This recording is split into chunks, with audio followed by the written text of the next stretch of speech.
You want to know how much I love you guys?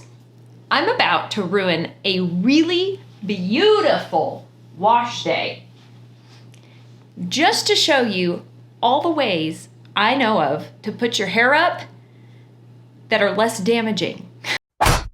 It's ironic, that intro. I'm sitting here thinking about what I just said, and theoretically, after 4 years of deep diving into the curly girl method and caring for wavy curly hair, I should be able to put my hair up and take it down with absolutely zero damage to a perfect wash day, right? Like, in theory, I should be able to do this. But in practice, after 4 years, I have found that my fine, wavy, low porosity hair just simply stretches out no matter how I pull it back. There are some tips, some things you can do to minimize the damage to your hair and still get it off of your neck because it is hot outside.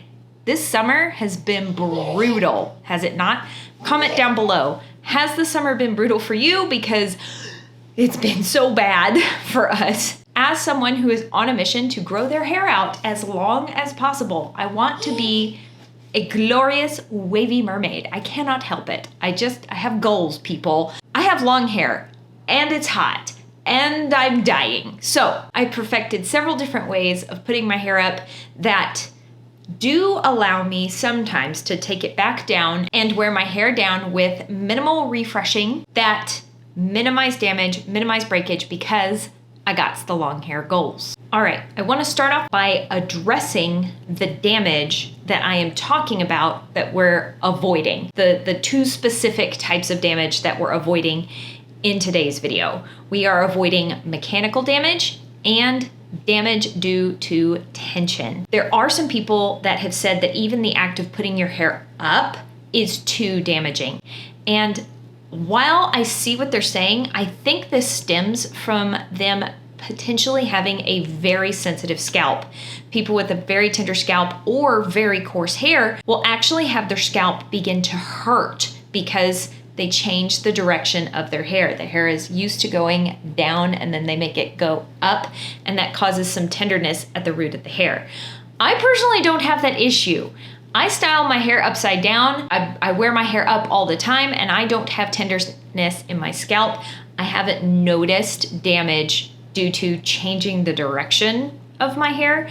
But if you are one of those people that has a very tender scalp and you just can't pull your hair up, I totally understand. You can modify most of these tips for a lower hairstyle. Mechanical damage is damage caused by mechanically rubbing the hair. This can be caused by brushing and leaving the links of your hair out and wild and free, and they just rub against themselves. That causes some mechanical damage. Also, the type of hair tie that you use to pull your hair back can cause some mechanical damage. Back in high school, these were where it was at. And I thought I was doing a great job with my hair ties because they did not have the metal clasp on them. I thought I was picking the non-damaging hair tie.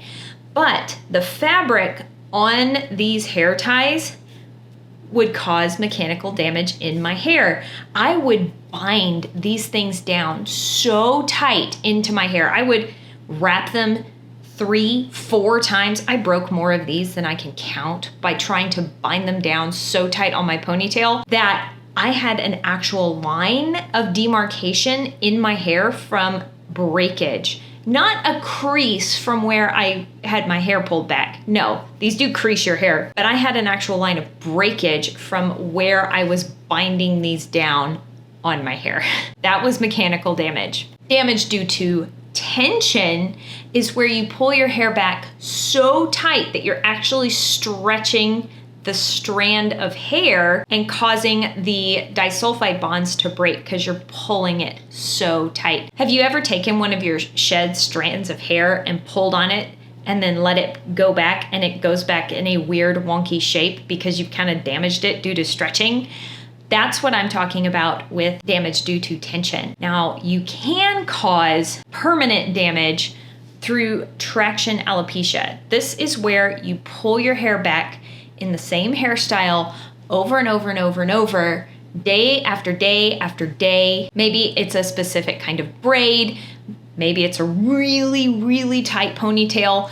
And eventually you have pulled the hairs out because you've pulled everything so tight and they don't grow back. People have actually suffered permanent hair loss from this. The last issue, and I'm not sure which category it falls into, but if your hair tie is pulling your hair out when you take it out, you are causing damage. I don't know who needs to hear this today, because I was oblivious that ripping my hair out and having hair wrapped around the hair tie was damaging. I was so oblivious.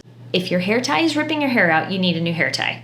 Okay, now that we've covered the kinds of damage that we are avoiding in today's video, let me show you how I put my hair up. This first hairstyle is brought to you by the Curlfriend Collective. I don't have a problem, I have a collection. I love this brand so much. Curlfriend Collective is a small women-owned business. I love Chloe, the owner. She's amazing. She's very intentional with her designs. I love to see her growing and expanding. My personal favorite is this one right here, closely followed by this one. Why? Because I love blue. But if I need to coordinate with my top, I have other options. Today, I think the one that coordinates best with my top is this one. So we're going to use it for my first and favorite updo. When my hair was shorter, this is how I would put it up. This is a very traditional curly girl pineapple. I have showed this on the channel before, so if you've seen it, feel free to tap forward a couple of seconds. All right, here we go. If you haven't seen it, pay attention, watch closely. You flip your hair forward very gently and then gather and scoop. Don't worry about any bumps or whatnot. Why? Because you're wavy curly and it just looks good if it's not perfectly smooth. If it's perfectly smooth, it looks out of place with the fluff that is on top. So no running of your fingers through your hair. You're just gathering everything on top. Pull your hair through once, one turn, pull your hair halfway through. Now that my hair is quite a bit longer, I can create fake bangs. Am I pretty yet? I personally haven't been doing this as much because I haven't figured out what I like to do with the tail for a traditional pineapple, but this is a wonderful way to sleep with your hair at night. This is very loose, very floppy, and the 100% silk scrunchie really minimizes the mechanical damage that you're doing to your hair because it's so big and so fluffy, and they're so cute. Like they're fluffy enough that you can kind of see them, and they look like an accessory instead of an 80s scrunchie. All right, this is how I've been putting my hair up now that it is longer. We're gonna start off the same. Silk scrunchie. Flip the hair forward, gently gather everything on top. And this is where it begins to differ. I stick my hand through the scrunchie, scoop my hair back so that now the hair is twisted around the scrunchie. Then I pull the scrunchie off of my other hand. Ta-da! This took a little bit of practice, but what it does is it essentially wraps that tail through the scrunchie. I only have the scrunchie wrapped around my hair twice. This is very loose, very gentle. This has been my new method for putting my hair up to sleep at night. And you may be thinking to yourself, ah, yes, but there is no way you can take your hair back down out of that twisted atrocity and it look anywhere remotely close to wavy curly and or cute. Well, I've been having really good luck with it lately. I'm not sure how it works, but my hair is stretched out when I take it out, but it refreshes so well. So I have been doing this because this has been the fastest, easiest, least damaging bun that I've been doing. Yes, the hair is kind of twisted around, but it is not tight at all. It's very loose. And I think it looks cute, especially with these kinds of scrunchies. Now this hairdo is all well and good for wandering around my house, protecting my hair while I sleep at night. The ends are tucked up and protected. They're not going to be rubbing against each other. However, this hairdo will not do for every instance of my life. For example, if I need to work out, this hairdo isn't gonna cut it. Why? Because we do aggressive things when we work out. We torture ourselves for our betterment. There is nothing I personally despise more than being in the middle of a really sweaty, high-intensity workout and my hair just slips out of my ponytail, my bun, and clings to my sweatiness. It's like having a dirty mop slap you across the face while you're trying not to die. Let's not have that happen. I put my hair up in a different way when I work out. This is a wonderful, wonderful tool. It does not serve me well when I'm working out. When I go to work out, my tool of choice is the Invisibobble. There are some knockoffs that work pretty well, but I personally love the Invisibobble Powers. I've tried the standard Invisibobble. My hair is pretty high density, it's pretty heavy, and it's getting pretty long, and the standard Invisibobbles just stretch out after one use, and there's no bringing them back. Even if I heat them up with my blow dryer and shrink them back down or throw them in some warm water to get them to shrink back down, no, the standard Invisibobbles no longer serve me. I need the Powers. I really like them, and guess what? I'm putting my hair up in the same way as I do with the silk scrunchie. Using this feels a little bit less cutesy than with the scrunchie that's nice and big and fluffy and pretty, but it doesn't slip out of my hair and it doesn't rip out my hair. We're minimizing mechanical damage. Still all the benefits of the previous hairstyle with slightly more security. So, in case you missed it the first time, I will show you again how I put my hair up to go work out. Flip everything forward very gently, not running my fingers through my hair. I stick my hand through the Invisibobble, flip the hair forward, and pull it off of my other wrist.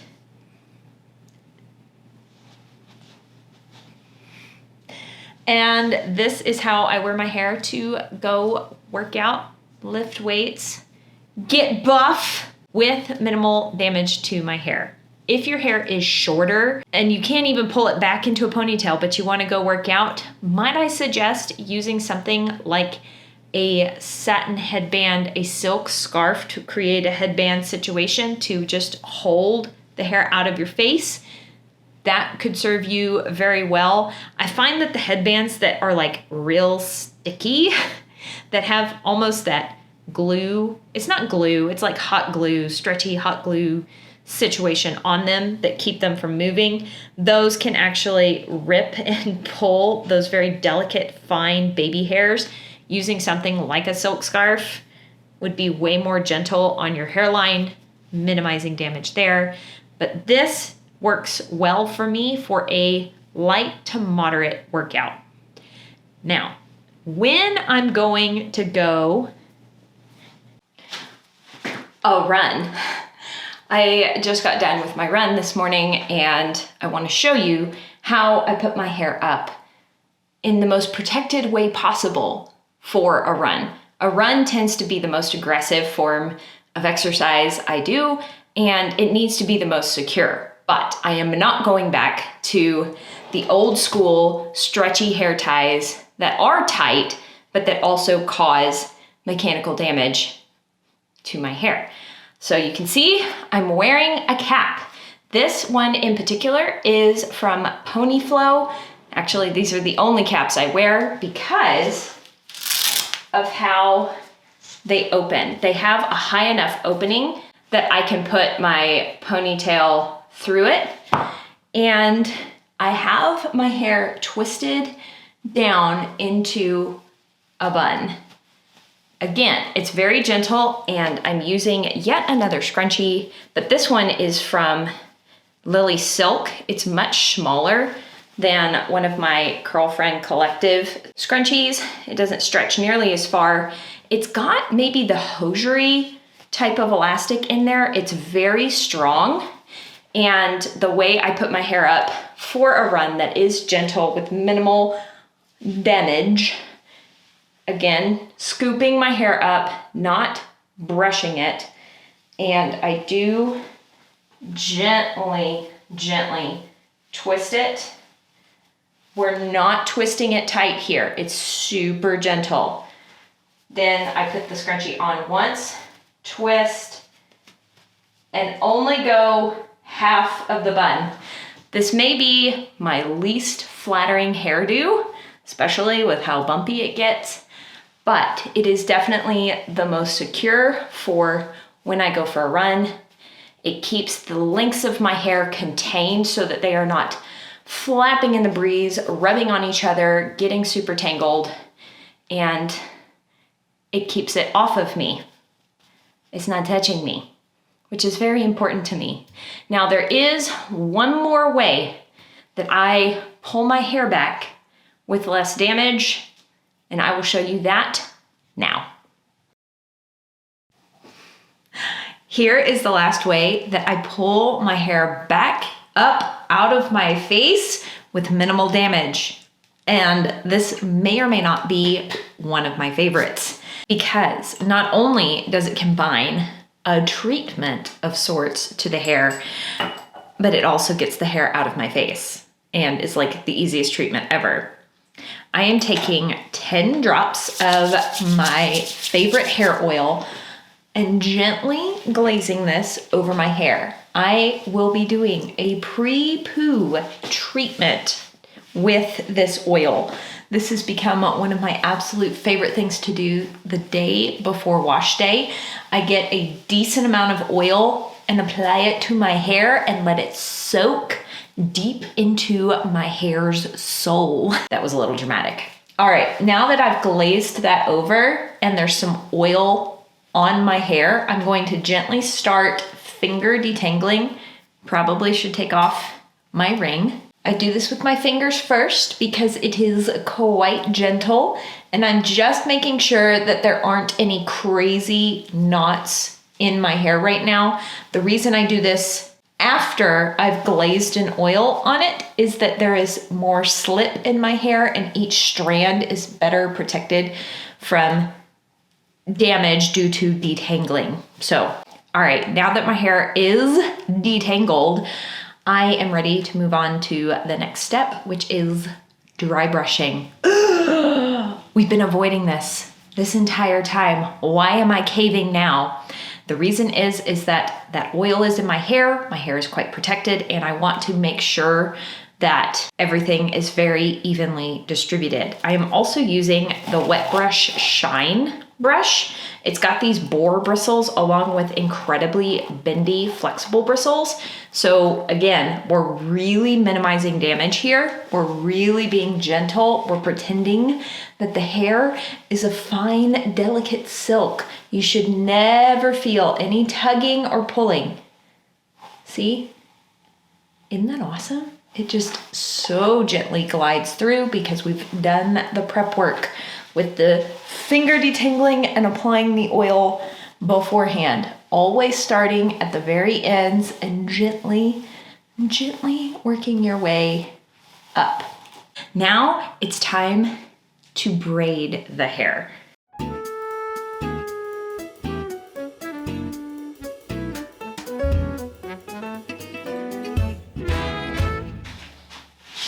Then I'm just going to secure the ends with this super cute mini Invisibobble. And when you have a bunch of layers in your hair, yeah, it just happens. It's okay. I won't tell anyone if you won't. And this is the last way I pull my hair back with minimal damage. Again, the links of my hair are protected from really flopping in the breeze and it gets wildly tangled. And I'm also treating it before I wash it. This allows me one more day without washing my hair while also, you know, giving it some extra love.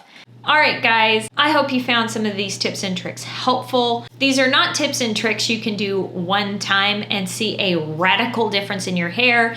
These are tips and tricks that you implement and see change over a long period of time. If you found this video helpful, please hook me up with a thumbs up. It does help me out.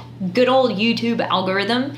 And if you want to hang out some more, go ahead and subscribe and click that notification bell. I would love to see your bright, shining, beautiful face here again soon on the channel.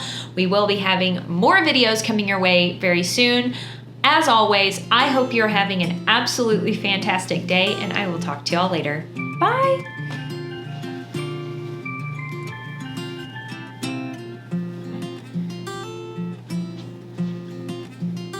So I put my hair up like 12 times for this video.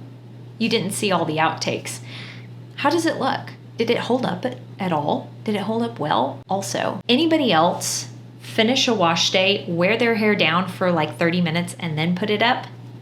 Just me? Why do I do these things? Why? I put in all this work to style my waves and curls and it goes into a bun so fast.